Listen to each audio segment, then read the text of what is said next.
6వ వచనం, యెహోవా మాటలు పవిత్రమైనవి, అవి మట్టి మూసలో 7 మార్లు కరిగి ఊదిన వెండి అంతా పవిత్రమైనవి అని ఆయన మాట్లాడుతూ ఉన్నారు. హల్లెలూయా. ఎంత పవిత్రమైనది అని అంటే, వెండిని ఒక్కసారి కరిగించి 7 మార్లు ఊదితే అది ఎంత పవిత్రంగా ఉంటుందో అలాంటి మాటలు నా యేసయ్య మాటలు. హల్లెలూయా. సత్యమైనవి, అవి నమ్మకమైనది, బుద్ధి లేని వారికి బుద్ధిని కల్పించేది, జ్ఞానం లేని వారికి జ్ఞానము కల్పించేది. అది నువ్వు నేను బంగారము విలువైనదని అనుకుంటూ ఉన్నా, మేలిమి బంగారము కంటే అది విలువైనది. హల్లెలూయా. అది వెండి కంటే విలువైనది, అది పవిత్రమైనది. నువ్వు నేను ఆహారము తింటే సంతోషపడతాం, కానీ ఆయన అంటూ ఉన్నా, జుంటే తేనె ధారల కన్నా అది మధురమైనది. హల్లెలూయా. అది బలమైనది, అది సత్యమైనది, అది నిర్మలమైనదని ఆయన మాట్లాడుతూ దావీదు గారు అంటూ ఉన్నారు, 7 మార్లు కరిగించి వెండిని ఊదిన దానికన్నే పవిత్రమైనది. హల్లెలూయా. ఏమిటయ్యా? యేసయ్య మాటలు. నీ మాట జీవము గలదయ్యా యేసయ్యా, నీ మాట సత్యము గలదయ్యా, నీ మాట జీవము గలదయ్యా యేసయ్యా, నీ మాట సత్యము గలదయ్యా, నీ మాట ఆత్మలేనిదయ్యా యేసయ్యా, నీ మాట ఆత్మలేనిదయ్యా. ఏది మారినా నీ మాట మారదయ్యా, ఏది ఆగినా నీ మాట జరుగుదయ్యా, ఏది మారినా నీ మాట మారదయ్యా, ఏది ఆగినా నీ మాట జరుగుదయ్యా. హల్లెలూయా. హల్లెలూయా. యెహోషువ మాట్లాడుతుంటే సూర్యుని చేతులు ఆగిపోయాడు. కారణం ఏమిటో తెలుసా? ఆయన మాటలో సత్యం ఉంది. ఏలియా మాట్లాడుతున్నాడు, వర్షం ఆగమంటే ఆగింది, ప్రకృతి ఆగిపోయింది చరిత్రలో. కారణం ఏమిటో తెలుసా? ఆయన మాటలో శక్తి, ఆయన మాటలో జీవము, ఆయన మాటలో బలము ఉన్నది. గెలసిన దేశము వెళ్తూ ఉంటే దురాత్ముడు మాట్లాడుతూ ఉన్నాడు, 2000 దెయ్యాలు మాట్లాడుతూ ఉన్నాయి, నాతో నీకు ఏమి పని, నా సమయము ఇంకా ఉన్నది కదా అని మాట్లాడుతూ ఉన్నాడు.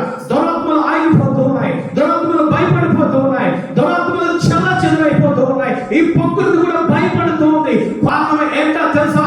అవి పవిత్రమైనది, అవి వెండి కంటే, బంగారము కంటే, ఇగో తేనె కంటే, ఈ లోకంలో దేని కంటే కూడా అది పవిత్రమైనదని మాట్లాడుతూ ఉన్నాడు. హల్లెలూయా. ఈ మాటలు యేసయ్య సముద్రము ఒడ్డున నిలబడి మాట్లాడుతూ ఉన్నాడు. ఆయన దోణిలో కూర్చున్నాడు, ఆ యొక్క ప్రజలందరూ కూడా సముద్రం ఒడ్డు ఉన్నారు, ఉండి మాట్లాడుతూ ఉన్నాడు. ఒక ఉపమానము ద్వారా మాట్లాడుతూ ఉన్నాడు. అది ఎలాంటి ఉపమానము అని అంటే, నిత్య రాజ్యానికి ఆ వాక్యము వింటే, ఆ మాటలు వింటే, ఆ సత్యమును నువ్వు గ్రహిస్తే, అది నీవు హృదయంలో పెట్టుకుంటే, ఆ మాటల ద్వారా నువ్వు నిత్య రాజ్యానికి వెళ్తావని చెప్పి అక్కడ మనుష్యులతో ఆయన మాట్లాడడం జరిగింది. హల్లెలూయా. ఎప్పుడయ్యా, ఎక్కడయ్యా, ఏ విధంగా అంటే, మార్కు రాసిన సువార్త 4వ అధ్యాయం 3వ వచనం చదవండి తల్లి. వినుడి, బయలువెళ్ళెను, విత్తుచుండగా త్రోవ పక్కన పడెను, మృంగివేసెను, కొన్ని చాలా మన్నులేని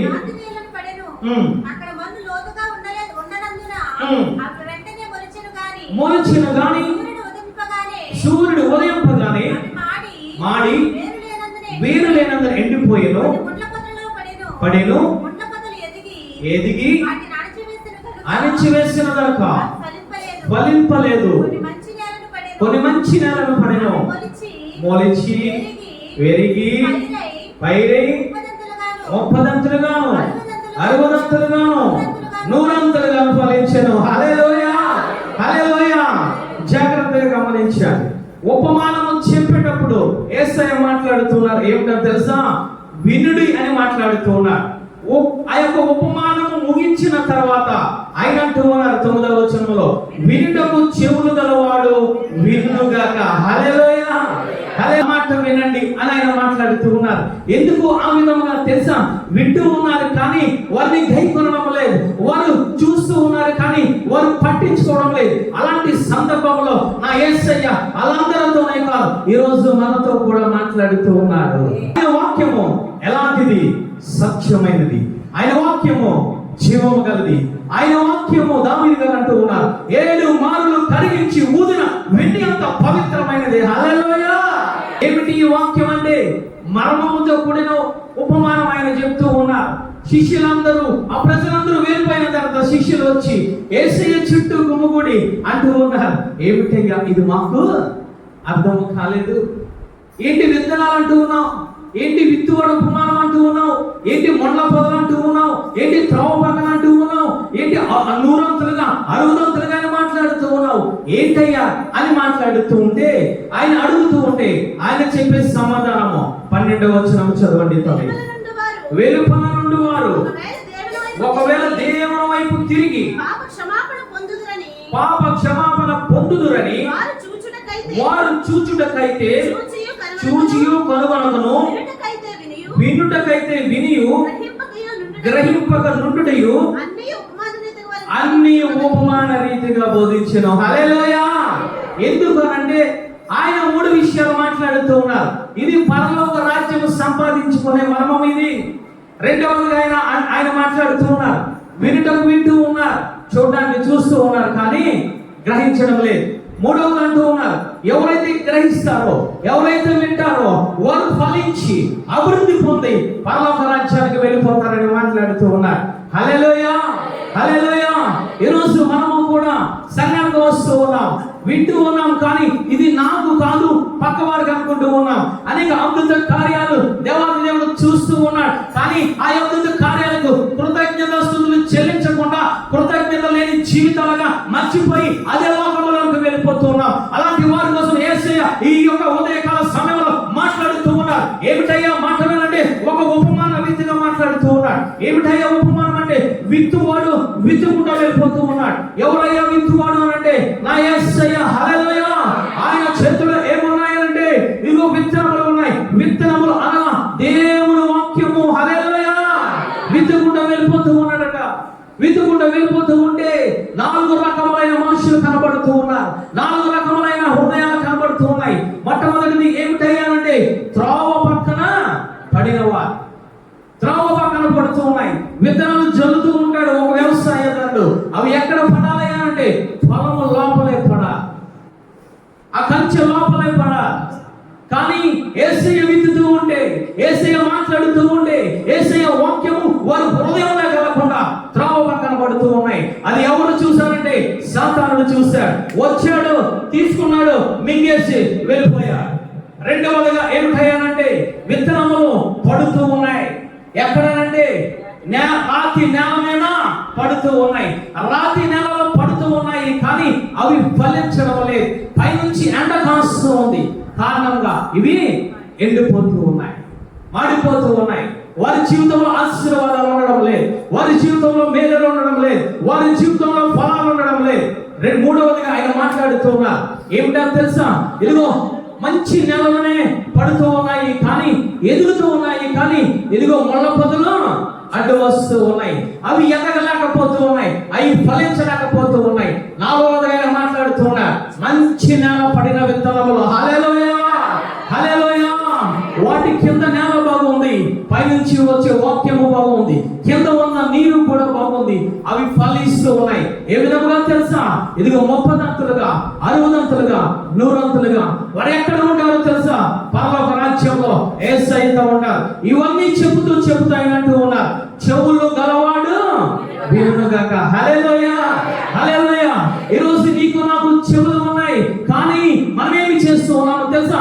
ఈ చెవుల నుంచి వినిపించుకొని ఈ చెవుల నుంచి వదిలేస్తూ ఉన్నావు. ఇక్కడ ఉన్నప్పుడే నువ్వు పరిశుద్ధంగా ఉంటూ ఉన్నావు, ఇక్కడ ఉన్నప్పుడే నువ్వు ప్రార్థన చేస్తూ ఉన్నావు, ఇక్కడ ఉన్నప్పుడే కన్నీరు కాలుస్తున్నావు, ఇక్కడ ఉన్నప్పుడే నీకు దేవాది దేవుడు వాక్యము గుర్తుకు వస్తుంది. కింద మెట్లు దిగే వెంటనే నీకేమవుతుందో తెలుసా?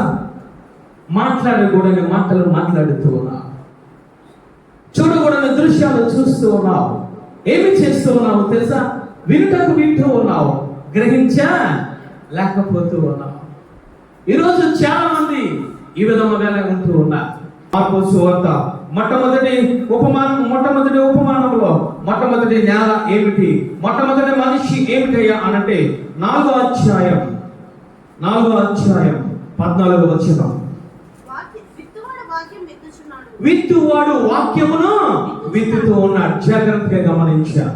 ఏ విధముగా విత్తుతూ ఉన్నాడంటే ఆయన ప్రత్యక్షంగా విత్తుతాడు. హల్లెలూయా. రెండవదిగా దేవదూతలను పంపించి విత్తుతాడు. మూడవదిగా పరిశుద్ధాత్మ దేవుడు యాజకుల నుండి విత్తుతాడు. హల్లెలూయా. ఇలా విత్తుతూ ఉన్నాడు. విత్తనములు తర్వాత చదువుతాయి.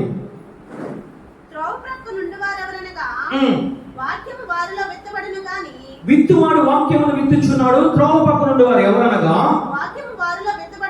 వారిలో వాక్యము విత్తబడును గాని వారు వినిన వెంటనే సాతానుడు వచ్చి వారిలో విత్తబడిన వాక్యము ఎత్తుకొని పోవును. ఎస్సీ విత్తనములు విత్తుతూ ఉన్నారు, వాక్యాన్ని విత్తుతూ ఉన్నారు.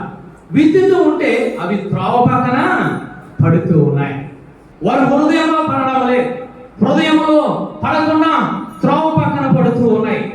అనగా ఏమిటనంటే నీ యొక్క హృదయము, నేల అనగా ఏమిటనంటే నీ సంఘము. నువ్వు సంఘములో లేకపోతే, నువ్వు సహవాసంలో లేకపోతే నువ్వు అయ్యా విత్తన విత్తనములు ఎక్కడ పడతాయి తెలుసా? యొక్క త్రోవ పక్కన పడుతూ ఉంటాయి. ఎవరు చూశారయ్యా అంటే సాతానుడు చూశారు.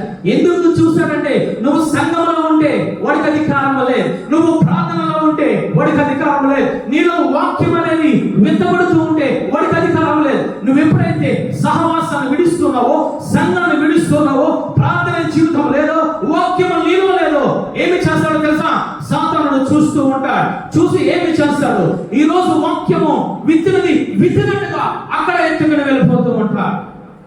నువ్వు మెట్లిగా కిందకు దిగవు, నీ హృదయంలో అది ఉండదు, నీ హృదయంలో అది నెరవేరదు. కారణం ఏమిటో తెలుసా? నువ్వు ఇక్కడ మనిషి రూపంగా, శరీర రూపంగా నీవు ఇక్కడ ఉంటూ ఉన్నావు, కానీ నీ మనసు ఎక్కడ ఉంటూ ఉంటుంది? త్రోవ పక్కన పడుతూ ఉన్నాయి. సాతానుడు చూస్తూ ఉన్నాడు, ఎత్తుకొని వెళ్ళిపోతూ ఉన్నాడు. ఏమి ఎత్తుకు వెళ్ళిపోతూ ఉన్నాడయ్యా అంటే వాక్యాన్ని ఎవరు ఎత్తుకు వెళ్ళిపోతూ ఉన్నారంటే పక్షులు ఎత్తుకు వెళ్ళిపోతూ ఉన్నాయి. లేఖనము సెలవిస్తుంది, వాడు పక్షితో పోలుస్తూ ఉన్నాడు, వాడు దురాత్మతో పోలుస్తూ ఉన్నాడు, ఆకాశ మండల సమూహంతో పోలుస్తూ ఉన్నాడు. వాడు ఎక్కడ ఉన్నాడో తెలుసా? ఆకాశ మండలంలో ఉన్నాడు. విత్తబడిన వాక్యాన్ని ఎత్తుకుని వెళ్ళిపోవడానికి పక్షి రూపంలో వస్తూ ఉన్నాడు. వెతుకుని వెళ్ళిపోతూ ఉన్నాడు. వెతుకుని వెళ్ళిపోయి ఏమి చేస్తాడో తెలుసా? వాడు మరింగేస్తాడు. చూడండి, కోడి పిల్లలను గ్రద్ద ఏమి చేస్తుందో తెలుసా? కాళ్ళతో పట్టుకొని తన్నుకొని వెళ్ళిపోతూ ఉంది. తన గమ్యస్థానానికి వెళ్ళినప్పుడు, తన గూడులోకి వెళ్ళినప్పుడు అదేమి చేస్తుందంటే తన ఆహారంగా మార్చుకొని మింగేస్తూ ఉంది. అంటే ఇక్కడ విత్తనములు విత్తబడుతూ ఉన్నాయి. త్రోవ పక్కన పడడం వల్ల సాతానుడు చూస్తూ ఉన్నాడు, ఎత్తుకొని వెళ్ళిపోతూ ఉన్నాడు. దాని తర్వాత మరింగి వేస్తూ ఉన్నాడని లేఖనము సెలవిస్తూ ఉన్నాయి.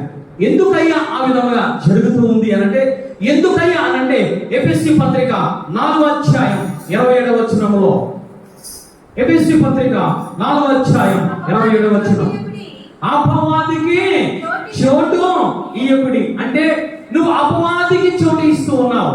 వాక్యానికి నీ హృదయంలో చోటు ఇవ్వడం లేదు, ప్రార్థనకు చోటు ఇవ్వడం లేదు, ఉపవాస ప్రార్థనకు చోటు ఇవ్వడం లేదు, ఆరాధనకు చోటు ఇవ్వడం లేదు, వాక్యము వినాలని ఆ చోటు ఇవ్వడం లేని కారణంగా నువ్వు ఎవరికి అవకాశం ఇస్తున్నావు తెలుసా? సాతానుడుకు అవకాశం ఇస్తున్నావు. అపవాది నువ్వు చోటు ఇస్తేనే వస్తాడు. జాగ్రత్తగా గమనించాలి. అది నీ నోటి ద్వారా అయినా, నీ చూపు ద్వారా అయినా, నీ క్రియల ద్వారా అయినా, నీ చేష్టల ద్వారా అయినా, నీ తలంపుల ద్వారా అయినా వాడికి అవకాశము ఇస్తేనే వాడు వస్తాడు. అందుకే ఆయన అంటూ ఉన్నారు ఎఫెసీ పత్రికలో పౌలు గారు మాట్లాడుతూ ఉన్నారు, అపవాదికి చోటు మీరు ఇవ్వకండి. వచ్చిన తర్వాత ఏమి చేస్తాడో తెలుసా? నీలో ఉన్న ఆశీర్వాదాన్ని ఎత్తుకెళ్ళిపోతాడు, నీలో ఉన్న వాక్యాన్ని ఎత్తుకెళ్ళిపోతాడు, నీ బిడ్డలను ఎత్తుకెళ్ళిపోతాడు, నీ భర్తను ఎత్తుకెళ్ళిపోతాడు, నీ భార్యను కుటుంబాన్ని ఎత్తుకెళ్ళిపోతాడు. కారణం ఏమిటో తెలుసా? అవకాశము నువ్వు నేను ఇస్తూ ఉన్నా. యోబు గారి దగ్గరికి సాతానుడు వెళ్ళాడు, అవకాశం యోబు గారు ఇవ్వలేదు. హల్లెలూయా. తోక ముడుచుకొని నోరు మూసుకొని వాడు తిరిగి వెళ్ళిపోయాడు. ఈరోజు ఏ విషయంలో నువ్వు అవకాశం ఇస్తూ ఉన్నావు? నీ చూపుల ద్వారా ఇస్తూ ఉన్నావా? నీ మాటల ద్వారా ఇస్తూ ఉన్నావా? లేదా రకరకమైన నీ సెల్ ఫోన్లో చూస్తూ, రకరకమైన టీవీ పాటలు, సినిమా పాటలు పెట్టుకుని నీ చెవు ద్వారా ఇస్తూ ఉన్నావేమో. వాడికి అవకాశం ఇచ్చాడు అంటే నీలో ఉన్నది ఎత్తుకెళ్ళిపోవడానికి వాడు ప్రయత్నిస్తూ ఉంటాడు. రెండవదిగా చూద్దాం, 1 పేతురు రాసిన పత్రిక 5వ అధ్యాయం. పేతురు రాసిన పత్రిక 5వ అధ్యాయం 8వ వచనం. నిబ్బరమైన బుద్ధి గలవారే మెలకువగా ఉండుడి, మీ విరోధి అయిన అపవాది గర్జించు సింహము వలె ఎవరిని మృంగుదామని వెదకుచూ తిరుగుచూ ఉన్నాడు. ఎవరయ్యా అంటే నీకు విరోధమైన వాడు, నాకు విరోధమైన వాడు తిరుగుతూ ఉన్నాడు.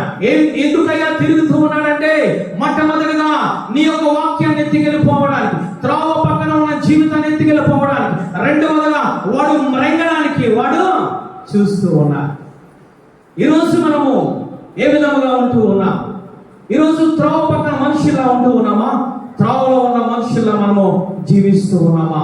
మొట్టమొదటిగా అపవాదికి చోటు ఇస్తే వాడు నీ ఆ వాక్యాన్ని ఎత్తుకెళ్ళిపోతాడు. రెండవదిగా ఎక్కడ ఉన్నాడంటే భూమి మీద నివసిస్తూ ఉన్నాడు. వాడు ఏ విధముగా ఉన్నాడు? ఇదిగో గర్జించు సింహం వలె తిరుగుతూ ఉన్నాడు. ఎందుకయ్యా అంటే మృంగడానికి. ఏ ఆత్మీయ స్థితిని మింగేద్దామా? ఏ బిడ్డను మింగేద్దామా? ఏ కుటుంబాన్ని మింగేద్దామా? ఏ బిడ్డను, ఏ రక్షింపబడిన బిడ్డను మింగేద్దామా అని చెప్పి వాడు తిరుగుతూ ఉన్నాడు. ఏ విధంగా తెలుసా? గర్జించు సింహం వలె తిరుగుతూ ఉన్నాడని లేఖనం సెలవిస్తుంది. ఎందుకయ్యా ఆ విధంగా తిరుగుతూ ఉన్నాడంటే, వారిని ఎందుకు మృంగేస్తూ ఉన్నాడంటే, వారు వాక్యము వింటూ ఉన్నారు కానీ గ్రహించడము లేదు. ఎందుకయ్యానంటే దేవాది దేవుడు సెలవిస్తూ ఉన్నాడు, వారిలో మొట్టమొదటిది త్రోవ పక్కన ఉన్నారు, రెండవదిగా వారి నిబ్బరమైన బుద్ధి వారిలో లేదు. నిబ్బరమైన బుద్ధి వారిలో లేని కారణంగా ఏమి చేస్తూ ఉన్నాడు సాతానుడు? వారి కుటుంబంలోనికి, వారి ఆత్మీయ జీవితంలోనికి వస్తూ ఉన్నారు. నిబ్బరమైన బుద్ధి అంటే నీ బుద్ధి స్థిరముగా ఉండాలి. నీ బుద్ధి వంకరగా ఉండకూడదు. వంకరమైన బుద్ధి కలవాడు ఎవడో తెలుసా? యోబు దగ్గరికి వాడు ఏ విధంగా వచ్చాడో తెలుసా? అటు ఇటు తిరుగుకుంటా వచ్చాడు. వాడి జీవితంలో తిన్నమైనది లేదు. ఈరోజు సంఘాల్లో, విశ్వాసంలో, రక్షింపబడిన బిడ్డలో ఏమి కనబడుతుంది?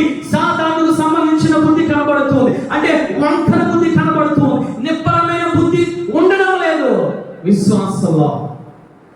ఒకరోజు లోకము, ఇంకొక రోజు దేవుడు. ఒకరోజు పాపము చేయడము, మళ్ళా వచ్చి క్షమాపణ. స్థిరమైన బుద్ధి లేని కారణంగా ఏమి చేస్తూ ఉన్నాడు? వాడు వస్తూ ఉన్నాడు. అందుకే రెండవది ఆయన అంటూ ఉన్నారు, మెలకువ కలిగి ఉండండి. మెలకువ లేని స్థితి అంటే నీలో ప్రార్థన లేని స్థితిని ఏమంటారంటే మెలకువ లేని స్థితి అంటారు. ఎప్పుడైతే నీ జీవితంలో మోకరించే అనుభవం లేదో, ఎప్పుడైతే నీ జీవితంలో చేతులెత్తే అనుభవం లేదో, ఎప్పుడైతే నీ అనుభవంలో నోరు తెరిచి ఆయనను వేడుకోవడము, మొదలుపెట్టడము, కన్నీటి ప్రార్థన లేదో, సాతానుడు ఏమి చేస్తాడో తెలుసా? వస్తాడు, చూస్తాడు, నీలోనికి ఎంటర్ అయిపోతాడు. ఎందుకు అనంటే మొట్టమొదటిది ఏమిటి? నువ్వు త్రోవ పక్కన ఉండడానికి గల కారణము ఒకటి, నీలో నిబ్బరమైన బుద్ధి లేదు. రెండవదిగా ఆయన అంటూ ఉన్నాడు, నీలో మెలకువ లేని స్థితి లేదు. బుద్ధి గల కన్యకలు, బుద్ధి లేని కన్యకలు, వారి మొట్టమొదట బుద్ధి ఉంది కానీ వారు ఏమి చేస్తూ ఉన్నారు తెలుసా? ఇంకా కొంచెం నిద్రపోదాం, ఇంకా యేసయ్య వస్తాడా, ఇంకా యేసయ్య స్వరము వినబడుతుందా, లేట్ అవుతుంది కదా, ఈ సంవత్సరం వస్తాడు, తర్వాత సంవత్సరం వస్తాడు, తర్వాత సంవత్సరం వస్తాడు. ఏమిటి ఆ బుద్ధి అనంటే వంకర బుద్ధి. వంకర బుద్ధి ఉన్న కారణంగా వాళ్ళలో ఏర్పడింది ఏమిటో తెలుసా? మెలకువలేని స్థితి ఏర్పడింది. నిద్రపోయారు, బుద్ధి సరిలేదు, మెలకువలేరు. యేసయ్య వచ్చాడు. యేసయ్య వచ్చిన వెంటనే ఎవరైతే మెలకువగా ఉన్నారో, ఎవరైతే బుద్ధి కలిగి ఉన్నారో వారిని యేసయ్య తీసుకెళ్ళిపోయాడు. హల్లెలూయా. తలుపు వేశారు. వీరందరూ అంటూ ఉన్నారు, అక్కడికి ఇక్కడికి పరిగెడుతూ ఉన్నారు, వంకర టింకల మార్గానికి పరిగెడుతూ ఉన్నారు, కానీ ప్రయోజనము లేకపోయింది. ఎందుకయ్యా సాతానుడు వస్తూ ఉన్నాడు? మొట్టమొదటంటే నీ బుద్ధి సరలే. రెండవదిగా నువ్వు ఎక్కడ ఉన్నావో తెలుసా? నిద్ర మత్తులో ఉన్నావు. దేవుని సంఘములో, దేవుని సహవాసంలో, ప్రార్థన జీవితంలో, మోకరించే జీవితంలో, ఉపవాస ప్రార్థనలో ఉండకుండా ఎక్కడికెక్కడికో తిరుగుతూ ఉన్నావు. కారణంగా నీ పిల్లలను మింగివేస్తూ ఉన్నాడు వాడు వచ్చి, నీ కుటుంబాన్ని మింగివేస్తున్నాడు వచ్చి, నీ ప్రార్థన జీవితాన్ని మింగివేస్తున్నాడు వచ్చి, నీలో విత్తబడుతున్న అవిత్తనాలను మింగివేస్తున్నాడు వచ్చి. మింగివేసిన తర్వాత ఏమి చేస్తావు? వాడు కడుపులోనికి వెళ్ళి కొట్టుమిట్లాడుతూ ఉన్నావు. ఏమి జరుగుతుంది? ఒక పామును చూస్తున్నట్లయితే ఆ పాము కప్పను మింగుతూ కబురులోనికి వెళ్ళిపోయిన తర్వాత ఎంత కొట్లాడినా లాభం లేదు. మన న్యూస్ లో చూస్తూ ఉన్నా, న్యూస్ లో చదువుతూ ఉన్నా, ఒక మనిషిని కొండ సెలవ మింగేసింది. బయట ఉన్న వాళ్ళందరూ మాట్లాడుతూ ఉన్నా, నువ్వు బయటికి వచ్చి పామును కొడుతూ ఉన్నా. కానీ లోపలికి వెళ్ళిన తర్వాత ఆ మనిషి చనిపోయాడు. ఈరోజు విశ్వాసులు ఏమి చేస్తూ ఉన్నారు తెలుసా? సాతాను వచ్చి కుటుంబాలను మింగివేస్తూ ఉన్నాడు, సాతాను వచ్చి పిల్లలను మింగివేస్తూ ఉన్నాడు, సాతాను వచ్చి రక్షింపబడులను మింగివేస్తూ ఉన్నాడు. కారణంగా ఏమి చేస్తూ ఉన్నారు? ఆ సాతాను ఉన్న కడుపులోనే కొట్టుమిట్లాడుతూ ఉన్నారు. అనారోగ్యం పాలైపోతూ ఉన్నాం, అప్పులు పాలైపోతూ ఉన్నాం. ఇదిగో శాంతి సమాధానం లేదు, రకరకమైన కారణాలు చెప్తూ ఉన్నారు. కారణం ఏమిటా తెలుసా? నువ్వు ఎక్కడ ఉన్నావు? సాతాను కడుపులో ఉన్నావు. కడుపులో ఉండి నువ్వు మాట్లాడుతూ ఉన్నావు. ఎవరికి బయటికి వినిపించదే, ఎవరికి బయటికి కనిపించదే. నువ్వెక్కడ ఉంటూ ఉన్నావు తెలుసా? సాతాను ఆధీనములో ఉంటూ ఉన్నావు, సాతాను యొక్క కంచెలో ఉంటూ ఉన్నావు. నువ్వు ఎక్కడ ఉండాలి? దేవాది దేవుని త్రోవలో ఉండాలి, దేవాది దేవుని సన్నిధిలో ఉండాలి, దేవాది దేవుని ప్రార్థనలో ఉండాలి, దేవాది దేవుని వాక్యంలో ఉండాలి, దేవాది దేవుని సన్నిధిలో ఉంటూ ఉండాలి. కానీ ఏమి చేస్తూ ఉన్నావు? నీ సొంత తెలివితేటలను ఉపయోగిస్తూ ఉన్నావు, త్రోవ ప్రక్కనకు వెళ్తూ ఉన్నావు, నెమ్మరమైన బుద్ధిని కోల్పోతూ ఉన్నావు, మెలుగులేని స్థితిని కోల్పోతూ ఉన్నావు. కారణంగా సాతాను వచ్చి మింగివేస్తూ ఉన్నా. ఈరోజు మొట్టమొదటి ఉపమానం ఏమిటో తెలుసా?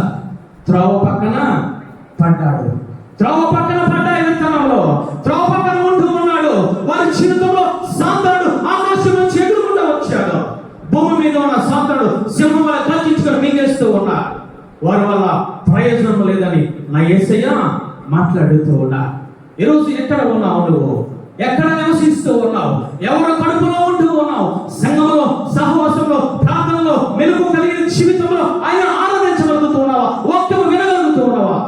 లేదా సాతాను కడుపులో ఉండి నన్ను రక్షించను కేకలు వేస్తూ ఉన్నావు? నా ఆర్థిక ఇబ్బందులు తీరిపోవాలని కేకలు వేస్తూ ఉన్నావా? నాకు శాంతి సమాధానం కావాలని కేకలు వేస్తున్నావా? నా బిడ్డ మారిపోవాలి, ఇదిగో నేను రకరకాల దీవించబడాలని కేకలు వేస్తూ ఉన్నావా? నీ కేకలు వినబడవు. నువ్వెక్కడ ఉంటూ ఉన్నావు తెలుసా? ఎక్కడ ఉంటూ ఉన్నావు తెలుసా? సాతాను కడుపులో ఉంటూ ఉన్నావు. ఏ విధంగా తెలుసా? గ్రద్ద ఏమి చేస్తూ ఉంది? ఆ యొక్క కోడి పిల్లను ఎత్తుకొని వెళ్ళిపోతుంది. తన గూటిలోనికి వెళ్ళిన తర్వాత మింగివేస్తుంది. అంటే మొట్టమొదటి నీ వాక్యాన్ని ఎత్తుకెళ్ళిపోతూ ఉన్నాడు వాడు, సాతానుడు. తర్వాత నిన్ను ఎక్కడికి తీసుకువెళ్ళాలో అక్కడికి తీసుకువెళ్ళి నిన్ను మృంగేస్తూ ఉన్నాడు. మృంగేసిన తర్వాత ఏమి జరుగుతూ ఉన్నాయా అనంటే, అబ్రహాము గారు లోతు గారిని చూస్తే అబ్రహాము లోతు గారు కలిసే ఉన్నారు. కొన్ని కారణంగా విడిపోయాడు. లోతు విడిపోయి సొదొమ గొమొర్రా దగ్గరికి వెళ్ళిపోయాడు. సహవాసం నుంచి విడిపోయాడు, ప్రార్థన జీవితం నుంచి విడిపోయాడు, యాజకుడైన అబ్రహాము నుంచి విడిపోయి సొదొమ గొమొర్రాలో నివసిస్తూ ఉన్నాడు. సాతానుడు చుట్టుప్రక్కల ఉంటూ ఉండగా ఈ యొక్క అబ్రహాము గారు ప్రార్థన చేయడం వల్ల దేవదూతలు అక్కడికి వెళ్ళారు. హల్లెలూయా! దేవదూతలు మాట్లాడుతూ ఉన్నారు, మీరు ఇక్కడ ఉండడానికి వీలు లేదు, ఇదిగో నేను చూపించే పర్వతం దగ్గరికి మీరు వెళ్ళిపోండి. ఏమి జరిగిందో తెలుసా? ఆ యొక్క ఇద్దరు దేవదూతలు బయటికి తీసుకువచ్చిన చేతులు పట్టుకొని వెనక్కి తిరిగి లోతు భార్య చూసింది. యెహోవా దేవుడు బయటికి తీసుకువచ్చిన లోకాశలు, బయటికి తీసుకువచ్చిన వెనక చూపులు, బయటికి తీసుకువచ్చిన చూడకూడని సొదొమ గొమొర్రాని చూస్తూ ఉంది. కారణంగా ఎవరు మింగేశారు? దానిలో అంటే సాతాను మింగివేశాడు. సాతాను మృంగివేయగా లోపలికి వెళ్ళిపోయి జీవం లేని స్థితిగా ఏ విధంగా మారిపోయిందో తెలుసా? ఉప్పు స్తంభముగా మారిపోయి నిలబడిపోయింది. కారణం ఏమిటో తెలుసా? సాతానుడు మృంగివేశాడు. ఈ రోజు విశ్వాసాన్ని దేవాది దేవుడు రక్షిస్తూ ఉంటే వెనక జీవితానికి వెళ్ళిపోతూ ఉన్నా, సొదొమ గొమొర్రా ఆశ్రయానికి వెళ్ళిపోతూ ఉన్నా, లోకాస, శరీరాస, నేత్రాస, జీవపురానికి వెళ్ళిపోయి నిర్జీవమైన పరిస్థితులకు వెళ్ళిపోతూ ఉన్నారు. అంతేకాదు అక్కడ జరిగింది ఏమిటో తెలుసా? ఒకసారి చూద్దాం.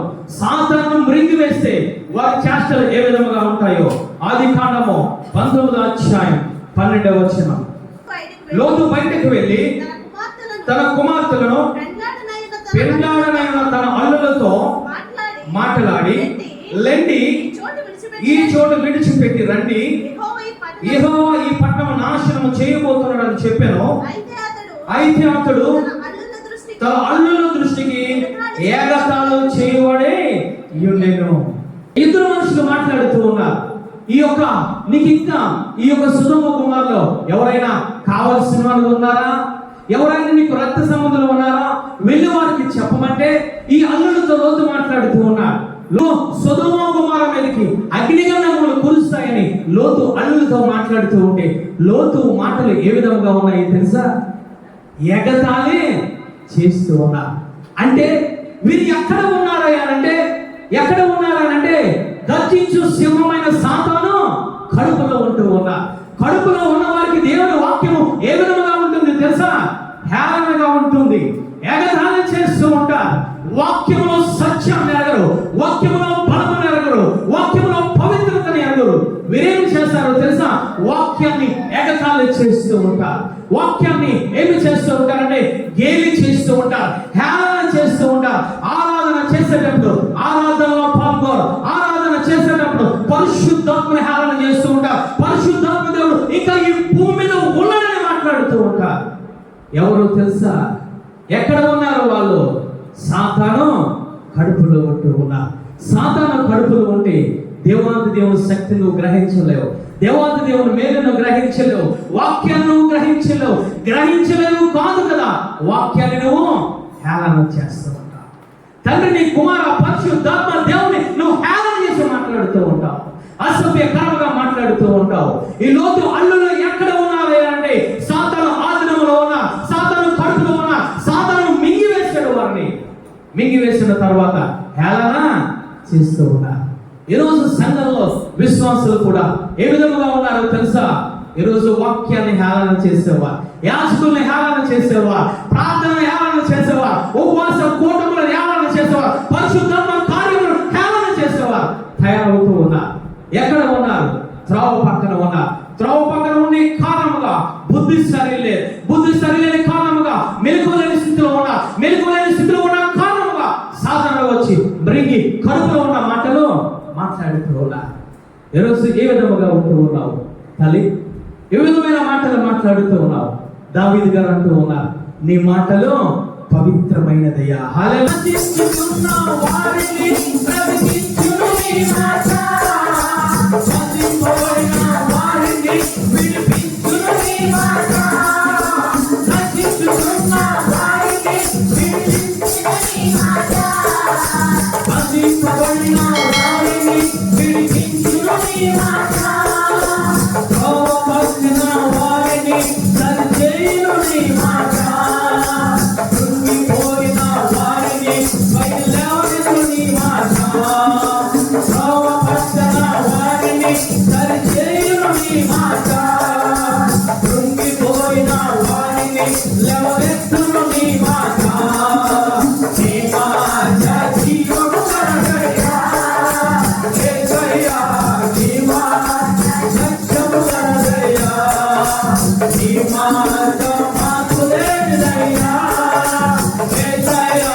ఈరోజు త్రోవ పక్కన ఉంటూ ఉన్నావా? త్రోవ పక్కన ఉన్న వారిని ఆయన సరి చేసేది వాక్యము. హల్లెలూయా. ఈరోజు వేదంలో కృంగిపోతూ ఉన్నావా? సాతాను బంధకములో ఉండి నువ్వు కొట్టిమిట్లాడుతూ ఉన్నావా? ఆయన అంటూ ఉన్నా నిన్ను విడిపించి లేవనెత్తేది ఆయన మాట. హల్లెలూయా, హల్లెలూయా. 1 కొరింథీ పత్రిక 1వ అధ్యాయం 18వ వచనం.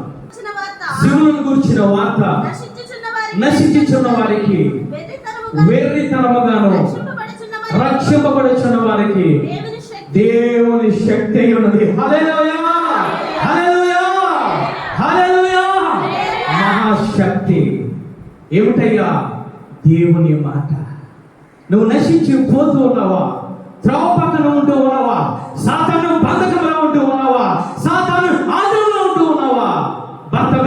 మాట్లాడుతూ ఉన్నాడు త్రోవ పక్కన ఉండి, అయ్యా యేసయ్యా నువ్వు నన్ను దాటిపోకు ప్రభువా, నువ్వు దాటిపోతే నేను ఉండలేను ప్రభువా, నువ్వు దాటిపోతే నా కళ్ళు తెరవబడవు ప్రభువా, నువ్వు దాటిపోతే నన్ను రక్షించేవాడు లేడు, నువ్వు దాటిపోతే నా వంక చూసేవాడు లేడు ప్రభువా.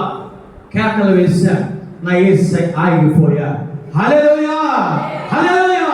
ఆగిపోయి మాట్లాడుతూ ఉన్నాడు, నీకేమీ కావాలి, నీకేమీ కావాలో వాక్యం ఏముండో సహోదరి సహోదరులా, త్రోవలోకి వచ్చి నువ్వు మాట్లాడు, నువ్వు కేకలవే వర్తమై వేస్తున్నట్లు ప్రార్థన చెయ్యి, ఉపవాసం ఉండు, కన్నులు కాచు. ఈ లోకం నిన్ను అడ్డు తగులుతూ ఉంటుంది, సాతాను వచ్చి అడ్డు తగులుతూ ఉంటాడు, గతించే సింహం వల్ల వస్తూ ఉంటాడు. నీ కేకలు మనకు, నీ ప్రార్థన మనకు. ఆయనను పిలుస్తూ ఉండు, ఆయన ముందు నిలబడతాడు. హల్లెలూయా. నువ్వేమి చేస్తాడు? యేసయ్య నీకేది కావాలో త్రోవలోనికి తీసుకువచ్చి యేసయ్యతో నేను నడిపించుకొని పరమ యెరూషలేముకు తీసుకువెళ్ళిపోయే దేవుడు. త్రోవలోనికి రా, భర్తమైనగా ప్రార్థన చేయి, భర్తమైనగా కేకలవి. ఆయన అంటూ ఉన్నారు, మొట్టమొదటి ఏమిటంటే విత్తబడుతున్నాయి విత్తనములు త్రోవ పక్కన పడుతూ ఉన్నాయి, పక్షులు వచ్చి ఎత్తుకు వెళ్ళిపోతూ ఉన్నాయి. దానివల్ల నీకు ప్రయోజనం లేదు. ఆ స్థితిలో ఉంటే నీకు ప్రయోజనం లేదు, ఆ యొక్క పరిస్థితిలో ఉంటే నీకు ప్రయోజనం లేదు, సాతాను బంధకంలో ఉంటే నీకు ప్రయోజనం లేదు, సాతాను మృగి వేస్తూ ఉంటే నీకు ప్రయోజనం లేదు. ఆ సాతాను కడుపులో నువ్వు చనిపోతే ఏమవుతావు తెలుసా? నరకానికి వెళ్ళిపోతావు. ఆ సాతాను నిన్ను కడుపులో పెట్టుకొని నరకానికి తీసుకువెళ్ళిపోతా. అందుకే దేవాతి దేవుడు ఈ మధ్యకాల సమయంలో దేవాతి దేవుడు మాట్లాడుతూ ఉన్నాడు, త్రోవ పక్కన మీరు ఉండకండి.